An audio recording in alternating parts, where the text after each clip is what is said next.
రైతులకు చుక్క నీరు ఇవ్వకుండానే ఇచ్చేశాము అంటూ సీఎం చంద్రబాబు బిల్డప్లు ఇస్తున్నారనే విమర్శలు వినిపిస్తున్నాయి. ప్రకాశం బ్యారేజ్ వద్ద కృష్ణానదిని పరిశీలిస్తున్నట్లు ఫోటోషూట్లో పాల్గొన్నారు సీఎం చంద్రబాబు.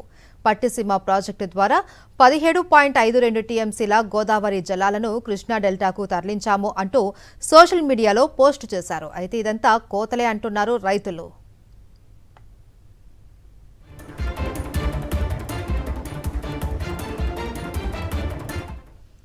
కృష్ణా డెల్టా నీరు తాగునీటి అవసరాలకు మాత్రమే అని, సాగుకు కాదు అని ఇప్పటికే ఇరిగేషన్ మంత్రి అధికారులు తేల్చి చెప్పేశారు. దీంతో తాజాగా సీఎం చంద్రబాబు ట్వీట్పై రైతు సంఘాలు మండిపడుతున్నాయి.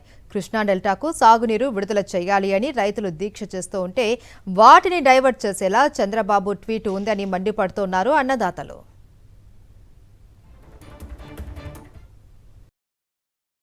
మరిన్ని అప్డేట్స్ కోసం ఛానల్ ను సబ్స్క్రైబ్ చేయండి. నోటిఫికేషన్స్ కోసం బెల్ ఐకాన్ పై క్లిక్ చేయండి.